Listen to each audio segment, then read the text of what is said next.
Galera, beleza? Como vocês estão? Espero que bem. Bom, dando então continuidade aos nossos conteúdos. Hoje a gente vai discutir o capítulo 4. O que é arte? Essa pergunta tão comum a tantas pessoas, o que é arte? E que nos faz pensar das mais variadas formas. Bom, segundo o livro de vocês mesmos, e eu concordo com essa abordagem, arte é uma forma de expressão humana. Sim, nenhuma outra espécie de animais, exceto a nossa, animais racionais, produzem arte, fazem arte, expressam emoções, pensamentos, reflexões, sentimentos através de um fazer prático. No entanto, quando a gente olha para trás e a gente vai recuar um pouco, a gente tem outras possibilidades para entender o conceito, para entender a palavra arte. Arte do latim, ars, do grego, tekné. Tanto ars do latim quanto tekné do grego significam habilidade, destreza. Então, alguém que executa sua função muito bem poderia estar fazendo arte, segundo o conceito, segundo a etimologia da palavra, ou seja, segundo a origem da palavra. Então, se um carpinteiro é extremamente habilidoso no seu fazer, uma mesa, uma cadeira executada por ele poderia ser considerada arte. Um pedreiro, ao realizar uma construção com primor, com perfeição, a gente poderia apontar a partir desse conceito e dizer fulano de tal é um artista. Por quê? Porque a gente está falando de um fazer com um rigor técnico muito apurado.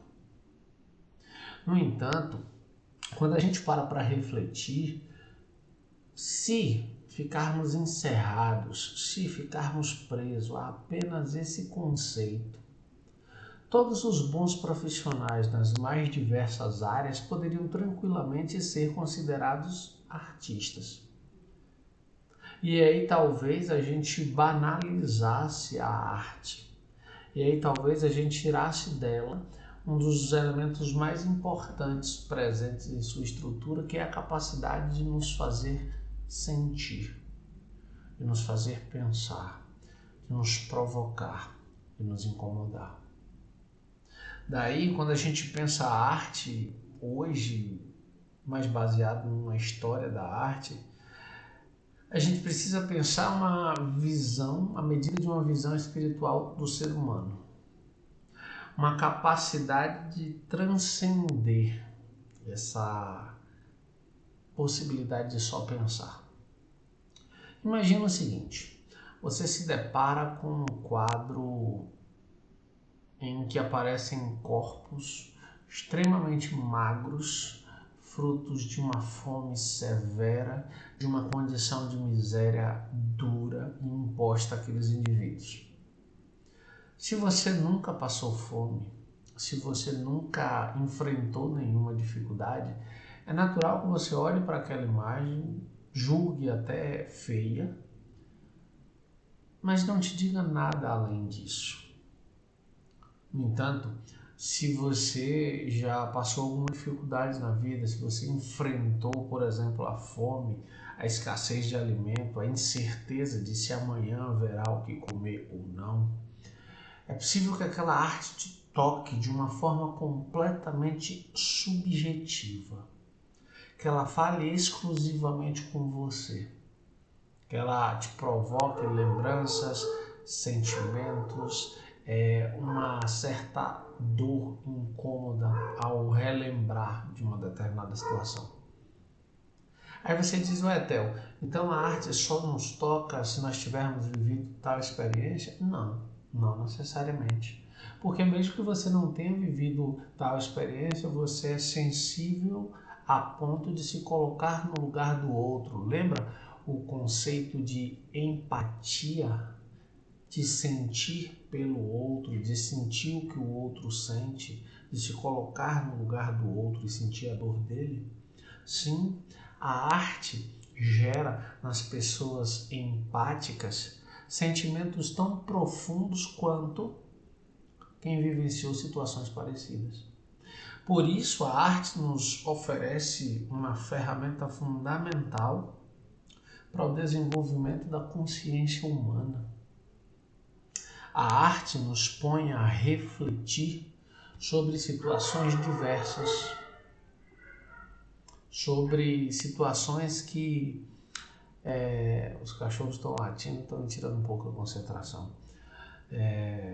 Situações que nós não necessariamente vivemos, mas temos a oportunidade de contemplar aquela situação através da arte, de refletir sobre ela, de nos colocar no lugar dos sujeitos envolvidos nela e assim a gente ser capaz, por exemplo, de sentir o que o outro provavelmente sentiu, de pensar o que o outro provavelmente pensou. E aí, por exemplo, você pode pensar as diversas manifestações artísticas, esculturas, pinturas, música, literatura. Quando você lê um livro, você coloca no lugar do personagem. O que você está fazendo se não sentir o que ele está sentindo? Já parou para pensar sobre isso? Pois é, eis a oportunidade. Bom, é um meio de expressão que ultrapassa tempo e espaço. Sim. A arte, ela não respeita o tempo e o espaço. Como assim, Theo, não respeita o tempo e o espaço? A gente continua se deparando, se emocionando e refletindo com artes que foram escritas há milhares de anos atrás, que foram produzidas há milhares de anos atrás. Exemplo, a arte rupestre. Algumas das mais antigas manifestações artísticas, chamadas de artes rupestres, de pinturas rupestres, datam, por exemplo, de 25 mil anos atrás. E ainda assim, elas nos tocam. Quando a gente para pensar sobre isso, quando a gente para refletir sobre isso, a arte de fato não se submete ao tempo. Por quê? Porque a gente continua admirando as artes gregas e romanas de 2.500 anos atrás. A gente continua admirando a arte medieval com seus aspectos góticos, com toda a sua carga religiosa. A gente continua se debruçando e se encantando sobre a arte renascentista. Então percebam que a gente não curte, a gente não aprecia apenas a arte que está sendo produzida agora, também. Mas a gente pode voltar no tempo e consumir, apreciar e se encantar com artes que foram pensadas e desenvolvidas em diversos outros momentos históricos. E talvez essa seja, sem sombra de dúvida, a beleza maior da arte. Não se submeter ao tempo. E aí, óbvio, quer queira, quer não, a arte nos fala muito sobre o tempo em que ela foi produzida. A arte, de certa forma, ela reflete o tempo em que ela foi produzida. Por quê? Quer queiramos, quer não, a arte é produzida por homens, por seres humanos. E, sendo produzidas por seres humanos, elas estão submissas ao tempo e à mentalidade que aqueles indivíduos têm naquele contexto. Daí, quando você pensa, por exemplo, a idade clássica e a arte clássica, a idade medieval e a arte medieval, elas estão carregadas de uma organização social, de uma hierarquia social que era comum naquela época. Você pega a idade medieval, você vai ter tranquilamente duas formas de categorizar as artes. As artes liberais e as artes mecânicas. O que eram cada uma dessas áreas? As artes liberais estavam associadas às classes superiores, aos nobres, que utilizavam-se do raciocínio, do pensamento para produzir tal tipo de arte. Enquanto que as artes mecânicas, como o próprio nome já diz, precisavam de força, de braço. E quem trabalhava no contexto da Idade Média? Quem trabalhava no contexto da Antiguidade Clássica? Sim, homens e mulheres considerados inferiores, já que nobres não trabalhavam, sobreviviam no trabalho de outros, de escravos na Antiguidade Clássica, de servos na Idade Média. Então, essa arte era hierarquizada pela posição social dos indivíduos. Logo, as artes liberais englobavam a lógica, a gramática, a música, coisas que demandavam um raciocínio. E as artes mecânicas entravam aí a arquitetura, a escultura, a própria agricultura era tratada como arte. Trabalho braçal, desvalorizado como o é ainda hoje, infelizmente. Logo, dentro dessa ideia, essa ideia não é espontânea, ela não acontece do nada. Ela é fruto da forma como a sociedade se organiza a partir de uma visão. E que visão é essa? Convido vocês a recuarem 2 anos na formação de vocês, o 7º ano. Capítulo Teoria do Conhecimento na Idade Antiga. Filósofo Platão. Lembrem-se, Platão dividiu a realidade em 2, mundo da matéria e mundo das ideias. Platão disse que o mundo da matéria é uma cópia imperfeita do mundo das ideias. Platão também disse que o mundo das ideias há uma ideia para tudo que existe no mundo, e essa ideia é perfeita, eterna e imutável. Logo, para Platão, o mundo das ideias é superior ao mundo da matéria. Então, ele categorizou, ele hierarquizou essas 2 realidades. O cristianismo, de certa forma, abraçou essas ideias do Platão e criou a ideia de terra do pecado, de uma vida passageira, e paraíso, onde depois da morte a gente vai viver pela eternidade a partir das escolhas que a gente fez nesse mundo do pecado, que seria o mundo da matéria. Logo, tudo que passou a ser relacionado com a matéria, com o trabalho braçal, com a ação física, com o mundo sensível, ou seja, o mundo dos 5 sentidos, tato, paladar, visão, olfato, audição, passou a ser considerado inferior. E tudo que fosse ligado, vinculado à ideia de pensamento, de razão, de reflexões profundas e demoradas, passou a ser considerado superior. Então, a divisão entre artes liberais e artes mecânicas tem essa origem, tem esse ponto de referência. Tranquilo? Bom, então vamos adiante. O Renascimento, ele vai além. O Renascimento, ele começa... Primeiro que ele vai inaugurar inúmeras técnicas que superam as técnicas até então pensadas e elaboradas. Uma delas que eu curto bastante, porque tem a ver também com a fotografia, abraçou essa técnica, é a ideia de profundidade, ou seja, de perspectiva. Como assim, Theo? Não entendi. Te explico. Quando você pega uma fotografia ou pega um quadro, uma tela, você tem 2 dimensões, só 2, largura e altura. Toda fotografia, toda pintura, ela tem 2Ds. Então ela tem largura e altura, 2 dimensões. O Renascimento inventou o que a gente chama de profundidade de campo ou perspectiva. De que forma? Ele desenvolveu uma técnica que permite criar a ilusão visual de que existe profundidade numa imagem.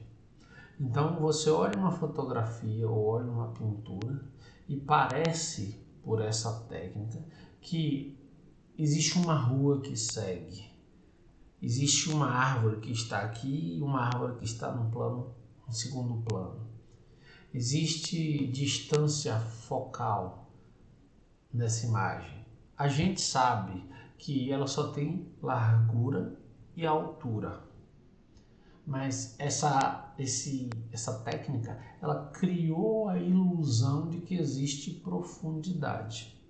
Observem, por exemplo, essa imagem que aparece para vocês agora, minha, tem, apesar de serem apenas duas dimensões, largura e altura, a tela do computador ou do celular, dependendo de onde vocês estejam assistindo, vocês conseguem ver que eu estou aqui no primeiro plano. Atrás de mim tem uma cadeira. Aqui na ponta aparece o braço da minha poltrona de leitura. Lá na janela aparece o reflexo da minha biblioteca, de uma parte da minha biblioteca. Lá atrás de mim um armário. Então percebam que todas essas informações estão em planos de profundidade diferentes. Até a Idade Média isso não era usado. As imagens eram pintadas como se fossem todas no mesmo plano. É o desenvolvimento dessa técnica que vai então introduzir essa possibilidade nas pinturas e depois, mais tardiamente, com a invenção da fotografia, também na fotografia. Tranquilo? Posso avançar então? Bom, a ideia de belo e o conceito de belas artes. Quando a gente pensa em arte ao longo do tempo, a ideia que se tinha de arte era sempre de algo belo, de algo sublime, de algo perfeito, de algo quase divino. A ideia de beleza estava profundamente vinculada à ideia de arte.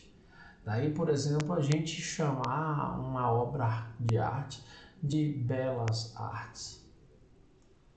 Mas na medida que a gente vai avançando ao longo da história, esse conceito de arte ele vai se tornando cada vez mais difícil de se delimitar, de se estabelecer o que de fato é arte e o que não é arte. Por quê? Porque chega um determinado momento que o que antes era só belo, agora o feio também passa a ser considerado arte. Porque imagina, se a arte é uma representação da realidade, a realidade não é feita apenas de coisas belas. Pelo contrário, a realidade é mais povoada de coisas negativas, de coisas ruins, de coisas desagradáveis, do que necessariamente de coisas belas. E se a arte deseja retratar essa realidade, se a arte deseja ampliar a interpretação dessa realidade, ela também precisa tocar o feio. Ela também precisa refletir o feio. Ela também precisa nos inquietar com todas as mazelas que a humanidade provoca. Por isso essa perspectiva. E aí, óbvio, o belo deixou de ser um critério de distinção de arte. Por quê? Porque se antes você considerava a arte só como belo, agora o feio também é. Exemplo, quando você pega um quadro que fala sobre uma catástrofe qualquer, sobre um massacre de pessoas, sobre a necessidade de migração de pessoas de um lugar para outro por necessidades primordiais básicas, como por exemplo fome. Essas coisas falam de coisas extremamente ruins da humanidade, mas a arte precisa retratar. Vou pensar aqui a fotografia, eu sei que isso é polêmico, mas vou pensar aqui a fotografia como uma obra de arte.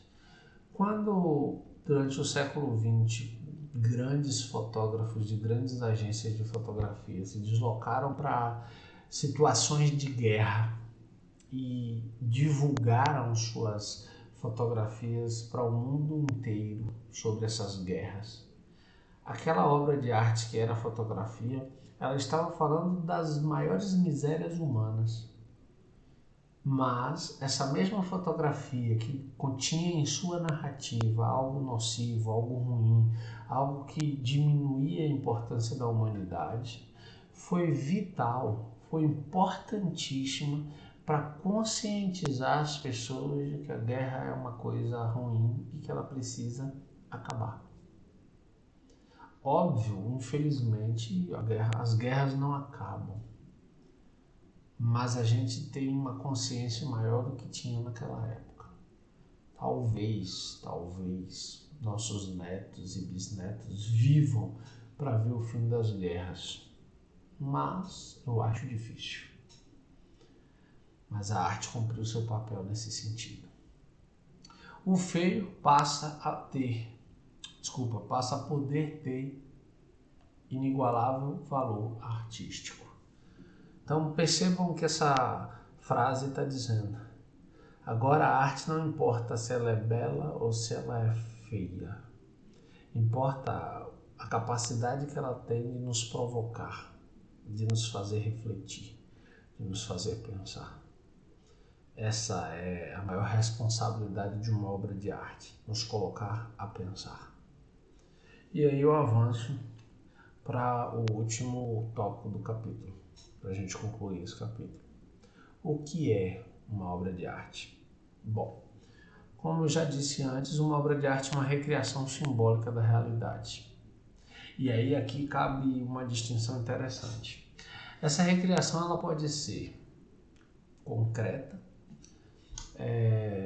figurativa, né? Concreta e figurativa dialogam aí, são praticamente o mesmo conceito. Ou ela pode ser abstrata. Como assim, Theo? Me explica melhor. Vamos lá. Quando você pega um quadro em que você tem um desenho de uma casa na frente de um lago, aquele é um quadro figurativo. Por quê? Porque ele representou uma realidade exatamente como ela é. Óbvio que o cara ali acrescentou ou retirou algum outro elemento, mas ele representou a realidade como ela é. Por quê? Porque se você olhar para lá, se você observar o que ele usou como cenário, a casinha e o lago vão estar lá e você vai ser capaz de identificá-los. A arte abstrata, na verdade, ela pode ser qualquer manifestação que provoca uma reflexão e que não necessariamente seja a mesma reflexão que o pintor, o autor da obra de arte tenha pensado quando estava elaborando. Tem um quadro que não existe na nossa realidade, mas existe na ficção, que aparece na série Demolidor. O título do quadro eu nunca esqueci, porque eu pausei a cena e fiquei observando um tempão. O título do quadro é O Coelho na Nevasca. O coelho branco na nevasca. Bom, um coelho branco numa nevasca, que também é branca, ele não fica visível. O quadro é gigantesco, tem uns 2,5 metros na série. E você olha e parece uma parede em alto relevo, cheio de ondulações. Você não identifica o coelho, nem identifica o que é a nevasca. Eles estão conectados, eles são um. Mas você para diante daquele quadro imaginando um monte de coisas. O que o artista queria dizer? Cadê o coelho? Ele é uma ideia? Ele é real? Por que um coelho branco numa nevasca branca se a gente não conseguiria distinguir? O que esse coelho representa? Os meus medos? As minhas coragens? Então, parar diante de um quadro desse é um exercício de refletir sobre si e sobre a realidade da qual a gente faz parte. E cada pessoa pode chegar a uma opinião e todas elas estarão corretas. Por quê? Porque é uma obra abstrata. Ela não representa nada que esteja na realidade, que seja visível na realidade, que seja verificável na realidade. Lembra o conceito de aletheia? E aí, óbvio, o artista ele sempre reinventa a realidade. Um quadro, por mais parecido que ele esteja da realidade, ele ainda assim é uma releitura feita pelo artista. E essa releitura tem a obrigação de provocar questionamentos e reflexões em quem observa a pintura, a escultura, a música. Uma forma do ser humano dar asas à imaginação. Essa é a arte. Não existe limite. Numa obra de arte você pode fazer o que você quiser. Por que você pode fazer o que você quiser? Porque existe uma regra silenciosa que não estabelece um limite entre realidade e fantasia. Como assim, então?